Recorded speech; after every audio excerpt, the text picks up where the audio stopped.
Hello, welcome to my channel. Today is day 4 of the challenge.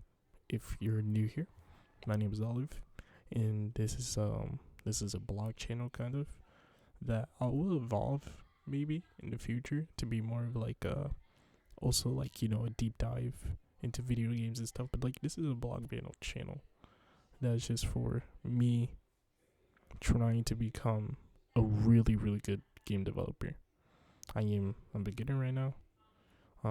Undergrad, not undergrad, in undergrad, and heading into my sophomore year of college, and trying to get better.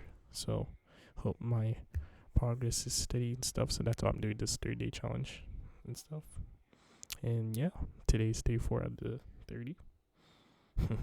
You guys like that? I have a new intro now. What I'm doing here, I'm just creating a new game manager because I made a mistake last video. I made a mistake saying like, localization. You don't have to localize the click integer doesn't have to be local anymore. I mean, has to be local. I was wrong. It does have to be.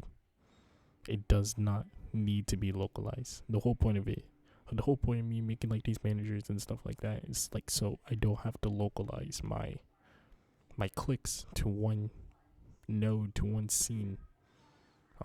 So I can like have more freedom into implementing little features here and there.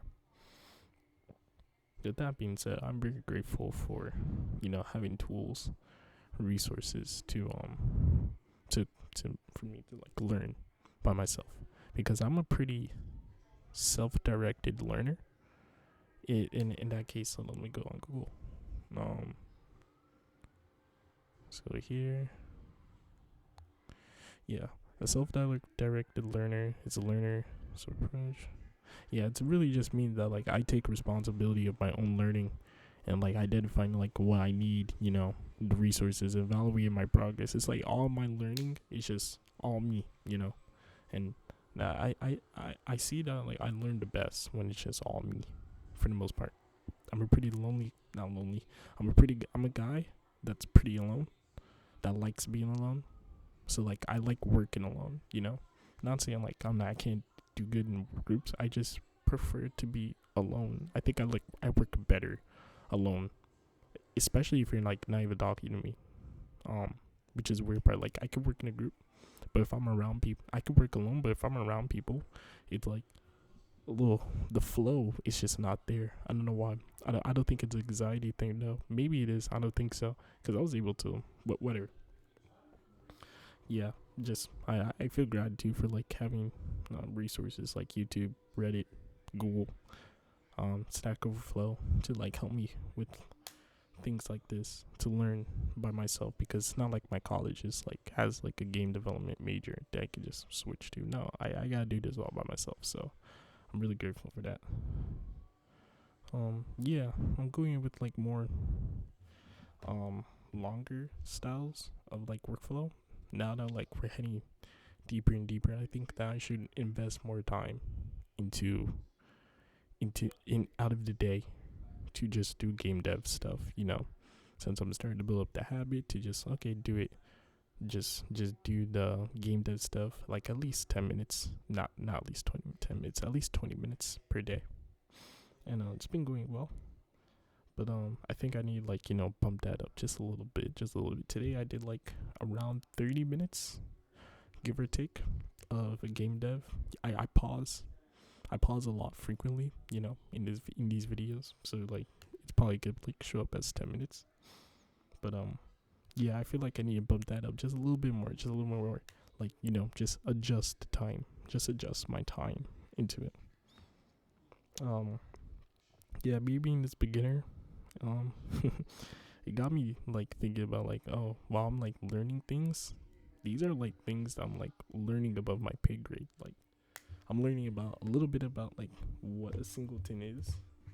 I need to read more of my game programming books. I've been reading more about the art design book, because like I feel like that's like more akin to me right now than I feel like later the patterns book would be more useful to me, but I did see like it mentioned singletons in there, so that's pretty cool.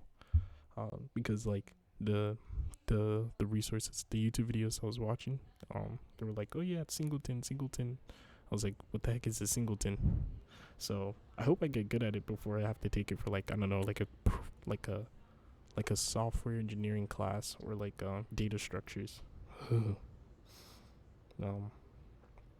But yeah, I'm learning a few things about my pay grade and like expertise, but it's going fine. It's going fine. I use Obsidian to write notes, so I'm just like writing like small little notes every time. Like for example, GD script does not have namespaces, whatever that means, and so for you to be able to simulate a namespace like how it is in like Unity or maybe Unreal, I don't know. You use keywords at the beginning of a class, or like the name. So let's just say like you have like clicker, and you want to make a clicker manager. You put that manager in front of the clicker, so when you search up the keywords, all you gotta do is just search a manager, not click manager or whatever, you know. It's just more efficient ways.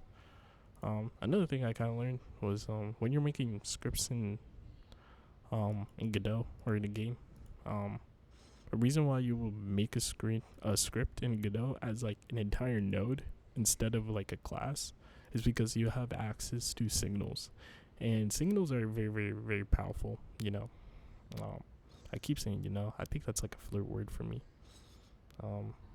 Also, is a flirt word to me. Yeah.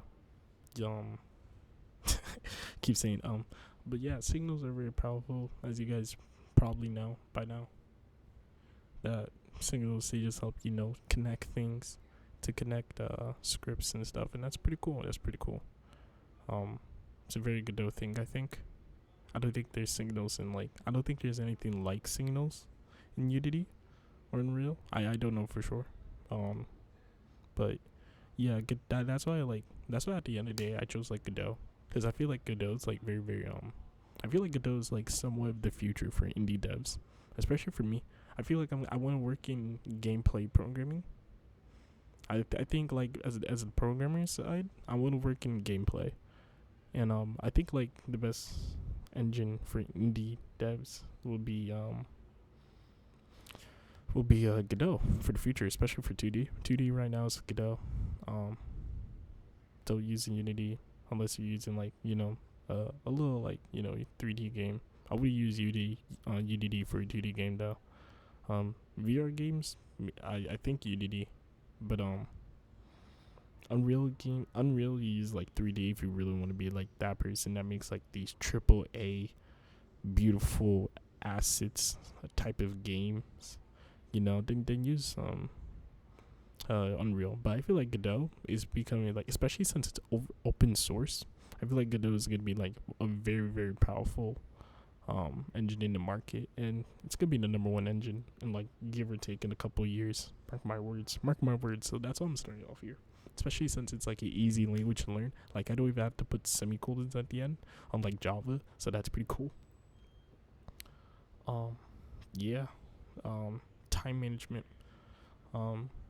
Doing these challenges helped me realize like, okay, I gotta like deal with time management stuff, because I want to work on math. I want to get my math a little bit better, and again, I want to get my programming a little bit better. I want to get my design a little bit better, but I want to get my math a little bit better just for like, you know, personal use. I just want to be personally better at math, especially since I feel like it's gonna be useful in the future.